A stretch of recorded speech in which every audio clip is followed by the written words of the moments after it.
Jean 1, versets 12 à 14. Mais à tous ceux qui l'ont reçu, à ceux qui croient en son nom, elle a donné le pouvoir de devenir enfants de Dieu, lesquels sont nés non du sang, ni de la volonté de la chair, ni de la volonté de l'homme, mais de Dieu. Et la parole a été faite chair et elle a habité parmi nous, pleine de grâce et de vérité. Et nous avons contemplé sa gloire, une gloire comme la gloire du Fils unique venu du Père. Acte 10, versets 3 à 6. Vers la 9e heure du jour, il vit clairement dans une vision un ange de Dieu qui entra chez lui et qui lui dit « Corneille !»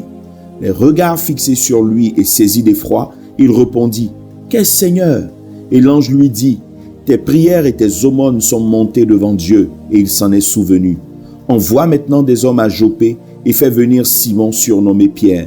Il est logé chez un certain Simon, corroyeur dont la maison est près de la mer. » Romains 10, versets 13 à 15. Car quiconque invoquera le nom du Seigneur sera sauvé. Comment donc invoqueront-ils celui en qui ils n'ont pas cru? Et comment croiront-ils en celui dont ils n'ont pas entendu parler? Et comment en entendront-ils parler s'il n'y a personne qui prêche? Et comment y aura-t-il des prédicateurs s'ils ne sont pas envoyés? Selon qu'il est dit, qu'ils sont beaux les pieds de ceux qui annoncent la paix, de ceux qui annoncent de bonnes nouvelles. Thème: le chemin du salut ou comment être sauvé.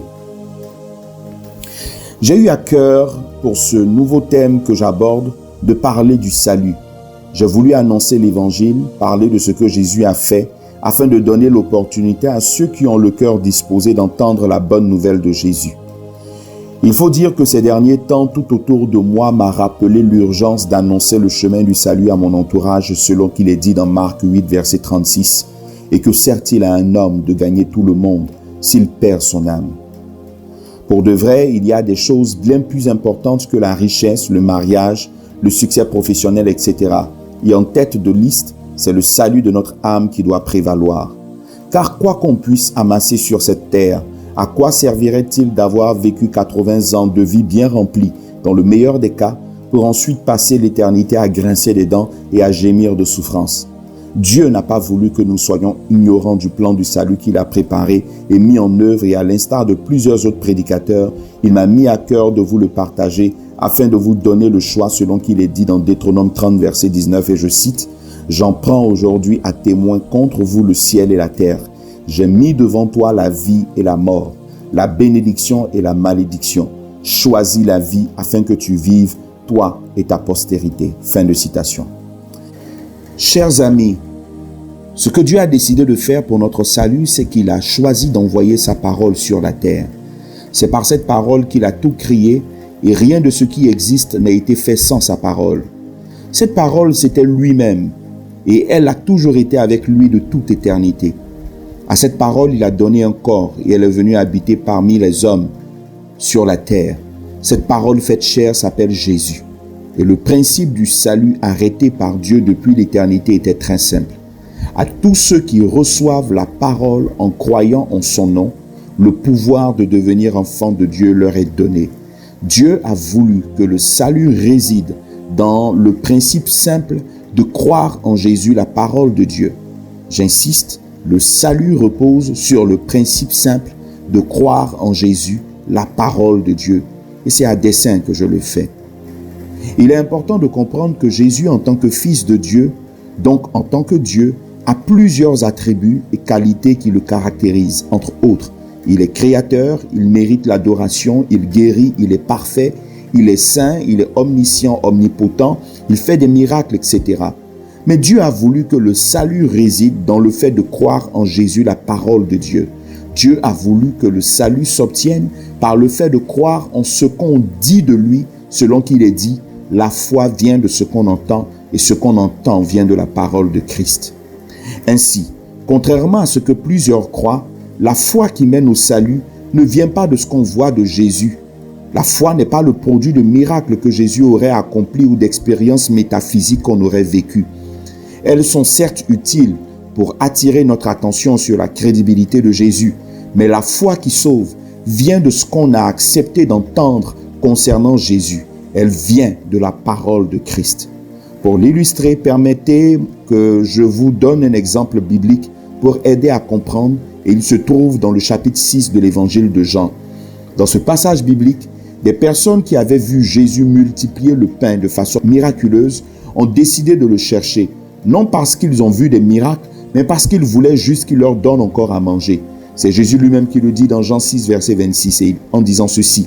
En vérité, je vous le dis, vous me cherchez non parce que vous avez vu des miracles, mais parce que vous avez mangé des pains et que vous avez été rassasiés. Fin de citation. Le miracle accompli n'a malheureusement pas produit la foi en eux. Et Jésus a commencé à leur parler du fait qu'il est le pain du ciel et que son corps est vraiment de la nourriture, que son sang est vraiment un breuvage et que celui qui le mange et le boit aura la vie éternelle. Ces paroles étaient insupportables pour plusieurs de ses disciples qui ont fini par l'abandonner. Jean 6, verset 66. Pourtant, il leur avait auparavant fait comprendre ceci dans Jean 6, verset 63. C'est l'esprit qui vivifie, la chair ne sert de rien. Les paroles que je vous ai dites sont esprit et vie. Fin de citation. Ainsi, quels que soient les miracles que vous aurez expérimentés, si vous ne croyez pas en la parole de Jésus ou dans la parole qui concerne Jésus, vous ne pouvez être sauvés. La voie du salut se caractérise par le fait de croire la parole de Christ. Et pour ce faire, Dieu va vous envoyer des personnes pour qu'elles vous parlent de Jésus, de ce qu'il est et de ce qu'il a fait. En effet, cette responsabilité d'annoncer Jésus a été confiée aux hommes et non aux créatures célestes. L'histoire de Corneille l'illustre assez bien. En effet, ce dernier a vécu une expérience glorieuse que plusieurs d'entre nous auraient aimé vivre. Corneille a vu un ange du ciel lui apparaître et lui adresser un satisfecit concernant ses bonnes œuvres qui sont montées jusqu'à Dieu. Mais quant à l'obtention du salut, l'ange lui a demandé d'envoyer chercher Pierre pour que ce dernier lui parle de Jésus. L'ange ne s'est pas hasardé à le faire. Vous conviendrez dès lors avec moi que l'expérience de la rencontre de l'ange n'était non seulement pas suffisante pour déclencher la foi, pour être sauvé, mais en plus, la responsabilité d'annoncer l'évangile qui allait produire cette foi a été confiée à un homme, et dans le cas d'espèce, c'était à Pierre. Une situation similaire a été également vécue par Paul qui n'a pas rencontré un ange, mais Jésus lui-même, alors qu'il partait persécuter l'église de Damas. La gloire de Jésus le ressuscité, l'a terrassé et l'a aveuglé. À ce stade, Paul le pharisien vaincu était prêt à tout accepter de Jésus qui aurait pu lui annoncer lui-même l'évangile. Mais voici la déclaration que Jésus lui a faite lorsque Paul lui demandait ce qu'il devait faire. Acte 9, verset 6. Tremblant et saisi d'effroi, il dit, « Seigneur, que veux-tu que je fasse ?» Et le Seigneur lui dit, « Lève-toi, entre dans la ville et on te dira ce que tu dois faire. » Fin de citation. Et c'est ce qui se fit. Paul resta quelques jours à Damas avec les disciples de cette ville qui lui ont annoncé l'évangile et juste après, Paul s'est mis lui-même à prêcher le salut en Jésus. Acte 9, versets 3 à 20. La prédication de l'évangile est donc de la responsabilité de l'homme. Pour mon expérience personnelle aux Émirats Arabes Unis, où il est interdit d'évangéliser, il m'a été rapporté, quand j'ai eu la grâce d'y faire une visite, que dans le peu d'églises qui y étaient, des Arabes s'y rendaient d'eux-mêmes pour entendre l'évangile parce qu'ils avaient vu des anges dans leurs songes leur recommander d'y aller s'ils voulaient être sauvés. Et c'est là-bas que l'évangile leur était prêché, qu'ils recevaient ainsi la possibilité d'être sauvés. Waouh! Vous comprenez que c'est donc la parole de Dieu concernant la personne et l'œuvre de Christ, annoncée par des hommes avec grand H, qui produit le salut lorsque cette parole est crue par quiconque la reçoit dans son cœur en invoquant le nom de Jésus. Ainsi, pour croire et être sauvé, il faut nécessairement entendre parler de Jésus. Nous l'avons déjà dit, et il n'existe aucun autre moyen de salut selon qu'il est dit dans Acte 4, verset 12. Il n'y a de salut en aucun autre, car il n'y a sous le ciel aucun autre nom qui a été donné parmi les hommes par lequel nous devions être sauvés. Fin de citation. Et comme nous l'avons vu, la responsabilité de l'annonce de l'évangile a été confiée aux hommes. Du coup, si les prédicateurs ne sont plus suscités et s'ils n'annoncent plus l'évangile pur et vrai, comment les hommes pourront-ils être sauvés? Je crois pour ma part que beaucoup de gens qui sont dans les églises ne sont pas réellement convertis, car on ne leur a pas et on continue de ne pas leur annoncer vraiment l'évangile.